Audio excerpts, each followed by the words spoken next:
And um, do you believe that in the personification of the divine, let's say, um, do they take their personification um, before we can imagine it? I mean, Well, like, because when we understand something, we, like, as you say, we give it some shape, but mhm, so do they? yeah, Uh, okay, what? yeah. It's like what we were talking about earlier about fairies Yeah. and the movie Pan's Labyrinth. I think it depends on what the easiest translation is for the individual who's working with them. For example, like I said, I come from a Celtic, well, actually, originally I come from a Christian background. Specifically, I was raised Mormon. But Dude, you don't know what you just said. Where have you seen this before? oh yeah, that's supposed to be Jesus in the Garden of Gethsemane when he was praying to God, which, according to some people, he was actually kind of praying to himself, just depending on how you believe the Holy Trinity to exist. But yeah, that's him in the Garden of Gethsemane before his crucifixion. But uh, but anyhow, I mean that's a good example though of what I was getting to, because yeah, I was raised Mormon, but I eventually left the Mormon Church and started looking more into pagan belief systems. And the Celtic beliefs have always fascinated me. And so I started delving more into that, and I learned that the Celts themselves, many of their gods, especially the ones that were more connected with the natural world, did not actually have a human form. You know, the god was the sky, the goddess was the land. They didn't have these human forms. But, you know, again, being raised Mormon with that humanized personification of deity, that's still what I identify best with. So if a god ever wanted to appear to me, and I personally believe that two have, they would take on that more human characteristic to better represent what I would expect to see them as. Oh, look at the blue, blue sky.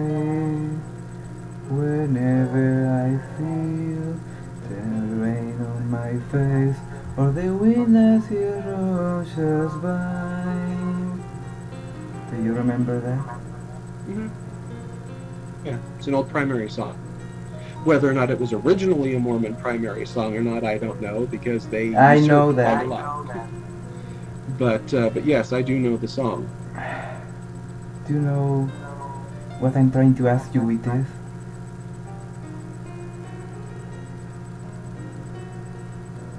I mean, all about this, the balance of the universe, if you want to call it like that. What is it, this all for? I'm sorry. So why is this thing? Why are they doing this? I have no clue. I'm not a god, and I'm not whatever is beyond the gods. I can't answer that because I don't know. What are us to them? What are we to them? We're their children, I believe.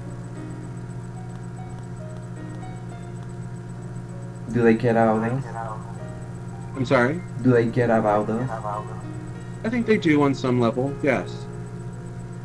But at the same time, I don't think that they're here to solve our problems for us. I don't think that they're here to do our jobs for us. Like I said, I think they're here to give us advice. And I'm talking about as far as our relationship to the gods. I believe that their purpose in our relationship is to give us advice. I believe that, I believe in magic, and I believe that the gods can assist us in working magic by lending energy to it.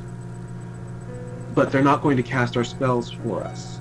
They're not going to get us the job. They're not going to get us money. They're not going to give us a lover. We have to do that ourselves. They can give us advice on how to go about doing that, and maybe lend a little bit of an extra push to whatever spells we might want to cast to achieve those things. But they're not going to do it for us.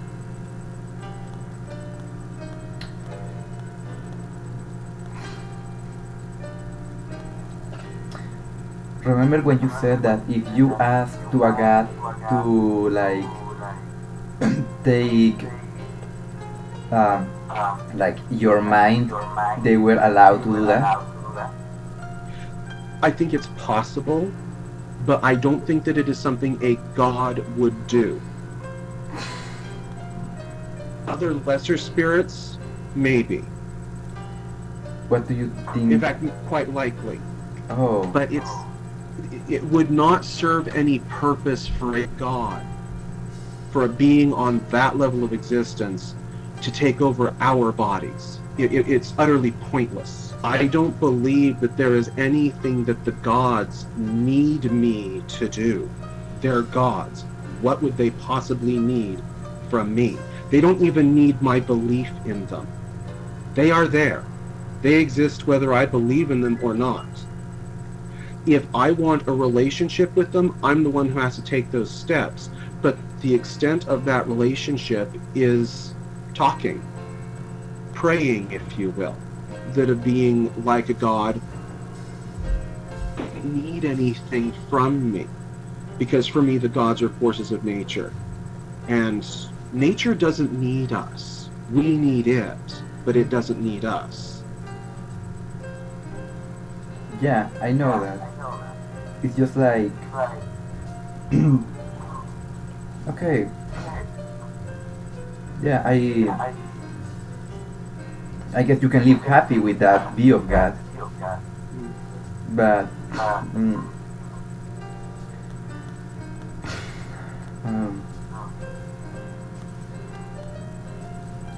wouldn't you feel better if actually God takes the effort to like kinda blend his rules for you? I'm sorry, say again? Wouldn't you feel even better if God has like the effort to bend his rules for you? I'm just saying. I don't believe that any god bends any rule for anybody. Yeah, but I'm just saying, would you feel better if that was the case? Not really. Why? Because that means that the gods could be bought. It means that I could, by my actions, directly influence what they do on a very large scale, and I don't believe that's possible. You have the right to say that. Mm-hmm. And that's at the same time the most beautiful and the most frustrating thing about religion, is because we all have these different views, and on the one hand you want to say, well, there must be one that's right, and then on the other hand, why can't they all be right? Because everyone's belief is their own personal belief, and no one can prove one way or another anything. This is why most people who are heavily involved in science don't believe in a god at all, because there is no actual measurable proof that they exist. There's only an individual person's experiences. But because those experiences can't be proven, that those experiences can't be repeated under laboratory conditions, most contemporary scientists are agnostic at best, meaning that they believe that there might be something out there, but they don't know what it is in relationship to a god or a deity or something. Or they can prove it. Yeah. But then at the same time, most scientists also are willing to say, hey, if you can show me proof of a god, then I will be more than willing to believe in that god. But until you show me proof of it, it's not real to me. I'm partially in the mindset